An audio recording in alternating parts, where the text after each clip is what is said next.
right in front of you, Stephen Means with Cleveland.com. Well, that first half was kind of clunky. As a veteran who's been through this before, when you guys get into the locker room at halftime, what are you saying to your offensive line and to your offense about how that first half went? Yeah, we one of our goals in this game was to play clean, and I feel like we didn't really do that in the first half. But at the end of the day, we just kind of had to get together and say, let's settle down.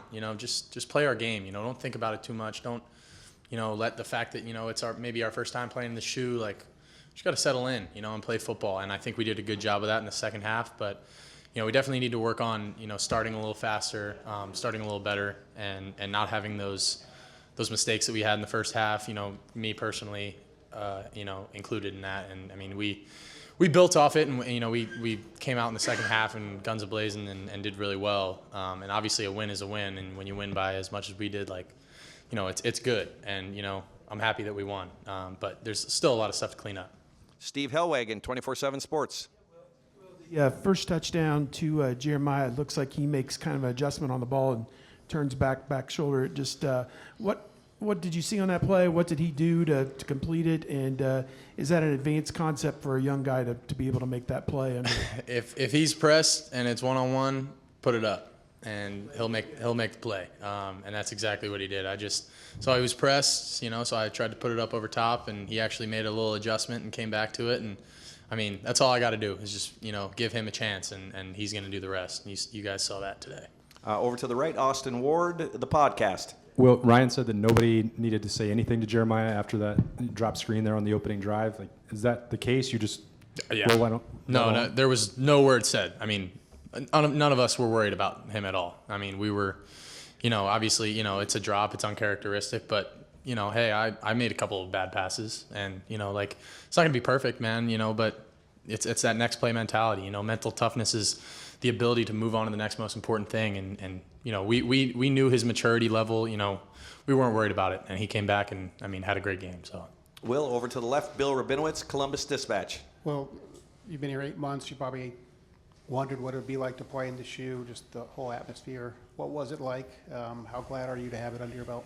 It's cool, man. It's a pretty freaking cool stadium, and the fans and the band and just I've never been a part of so many different traditions, and I had to learn all these new traditions that we had, and it's cool, man. It's fun. It's it makes it more engaging, for everyone involved, and the skull session and just getting to experience all this stuff that I've heard about for the first time was really fun. And now that I got it all under my belt, it's all right, now I've done it, and now it's, it's business as usual from now on. But it's still cool, and it's still fun to appreciate it, when, I only have 12 opportunities as a Buckeye, guaranteed. And, obviously, hopefully we get 16 or 17. But, I only have so many opportunities as a Buckeye, so I gotta soak it all in and enjoy it while I'm here, man. And it's quite an environment, quite an atmosphere, and I'm just glad to be a part of it. Great. Over to the right, Dylan Davis, Delaware Gazette. You've made it clear before, no disrespect to the guys you played with at Kansas State, but it's a little bit different here with the guys you're throwing to. I guess just, some guys that maybe you wouldn't think would be open. So I guess how did that materialize on the field for you, seeing that in a game, and just how did it feel compared to maybe previous starts? Yeah, it's a freeing feeling when you can kind of just put the ball up and let those guys make adjustments, and you don't have to be as perfect, and that's nothing against, my guys. I had a ton of playmakers at K-State, and I love those guys, and those guys were making plays for me too. But, I'm just trying to talk about the dudes we got here, man. We got some dudes, and it showed out today. And I think, even, down to the Jaden Ballard and Brandon Innes and Bryson Rogers, we got depth at that position too. It's cool, man. It makes my job easy. Dan Hope, 11 Warriors. Will, was there a moment in this game where you felt like you and the offense kind of settled in? I don't know if there was a moment. I think that second half when we kind of started rolling a little bit, made a couple things happen. I think we did do some good things in the first half. We made some good plays here and there, but really settling into a rhythm. I think that came in that second half, and we kind of got that ball in the third quarter and started driving a little bit. Is it hot in here? Yeah. You guys too? All right. Okay. I was just making sure. Okay, good. All right. But yeah, no. Yeah, okay, good. I feel the sweat coming down my chest right now. But anyway, yeah, I think we settled in that second half, and we're able to we're able to go from there. Yeah, I know. I tend to ramble a little bit, so my bad. I see all the fans in the back. Everyone's like waving fans. Over to the right. We'll wrap up here shortly. Over No, here to it's the no right, worries. It's all good. Stefan I'll be Kreisnick, quicker. Cleveland.com. Well, Coach Day was talking about you guys kind of trying to establish a run a bit there early. What's kind of the thought process, the conversations you're having with Coach Kelly and some of the teammates? Maybe when it's frustrating at the start, but you got to kind of keep that patience and establish the run game. Yeah, I feel like there's not much you need to say at that point, because we know what we have to do. And, at the end of the day, like, for me, being the run game, they give me Coach Kelly says all the time, you're the run game coordinator. You got to get us in and out of the right plays. And if we have a call and if we have, something and, someone comes from one side, like, you need to make it right. And so part of it's on me. We got to all be working together, all systems, going on the same wavelength. And, I think we did settle in the second half. And, it's first game. We were trying to be conscious of that and play clean. And I think we did better in the second half. But, again, like, we just need to clean up some of that stuff in the first half and go back and look at the film and move on and grow and learn. Over to the left, Cameron Teague Robinson, The Athletic. Well, Jeremiah had 6 catches, 9 targets. He led the team in targets. What is it about you two or your chemistry with him that you think allows you guys to click so well in the first game together on the field? I think, you guys see it. He's pretty darn good at football, first of all. But he understands the game, like, really well. And, I think there was the third down where I kind of maneuvered a D end that dropped and to get him a ball and a curl, and just the wherewithal he has to kind of figure out, like, hey, maybe just wrap him a little bit in that window. He understands the game very well, and that's, Emeka, Carnell, like, those guys understand the game, like, unbelievably well. Like, all of them do. But Jeremiah, he's a dude, man, and if you get him in one-on-one coverage, and he's going to win, and at the end of the day, like, this is just a start for him. I'm excited for him. I think we're starting to develop a lot of chemistry, and I'm excited to see, how this season goes for him. And, he's a phenomenal player, and he's going to have quite a few more targets this year, I'm sure. 3 more questions. Tim May, Letterman Row. Yeah.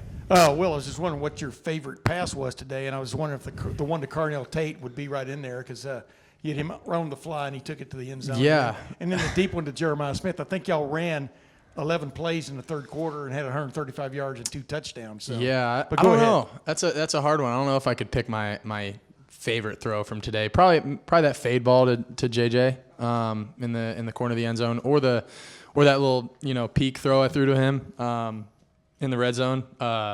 Like those two, but the one that Carnell, that I just threw a curl to him and he took it 34 yards for a touchdown. That's pretty easy for me, right? I'm just going through my reads. They go one high. I'm going to the field to my curl, and there he is. He makes my job easy. Did it just feel totally different out here, though, in the third quarter?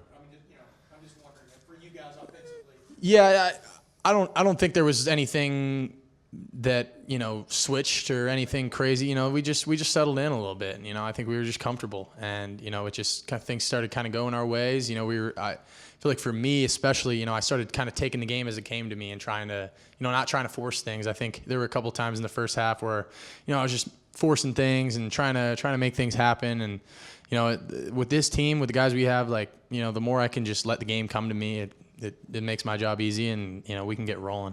Over to the left, Rob Aller, Columbus Dispatch. Yeah, Will, we're talking about your passing and throwing, but really the sense is what's going to make you different in this offense difference are your legs, your ability to run. Do you have a run mentality in you at all? And you're under center, you go QB sneak. We haven't seen that in a while. Yeah. Just talk about if you can, that attitude. Absolutely. I think that's a big part of our game as this offense, and what Coach Kelly wants to do. It doesn't even just have to be in the run game. It can be in the pass game too. There were a couple times today where I'm honestly mad at myself that I didn't tuck it down and run. And, sometimes, they came out and showed us a couple of looks that were new, and, that's going to happen in the first game. Credit to them. They come out with a different third down blitz than they've shown in the past, and, they had 9 months to dial it up. So, credit to them. But, the thing is you got to be ready and you got to adapt. But at the end of the day, like for me, it's not just those design quarterback runs. It's more like, hey, if they're in man coverage and everyone's got their back turned, I got to be able to go get upfield and go get us first down. And I think I did that a couple times today, but, for me, it's like, it's getting out of that mode of, it's touch football and in camp, nobody can hit you, right? So now it's like, oh, okay, I can actually go make some stuff, shake with my legs, and when I kind of realized that, and I think we had that one play action where I went down there and did that, and the more I can do that, the better. And I just need to do that more. When things aren't perfect down the field, I got to be able to make things happen with my legs, and I think I'm ready to do that, and I want to do that. And final question over to the right, James Watkins, Cleveland.com. Well, I won't quiz you on Archie Griffin, but I do want to ask you, why do you think it's important to honor history or historic figures the way you guys did with Archie today? I think it's really, really important. And, especially with Archie, the only two-time Heisman winner, he's a legend around here, man. And the fact that we wore the stickers for him, it shows how much that we care about our tradition and our history and the people that have came before us, and it shows that, you don't forget about those greats before you, and you remember it, and that's why we're doing it. A lot of the reason we're doing these things are for the people that that came before us, the people that are here now, and the people that are going to come after us. And it's carrying on that Buckeye legacy. Looking at guys like Archie Griffin, that are legends. Being able to put on the scarlet and gray just like they did is an honor and a privilege. Great. Will, thank you very much. Thank you, guys. Go Bucks.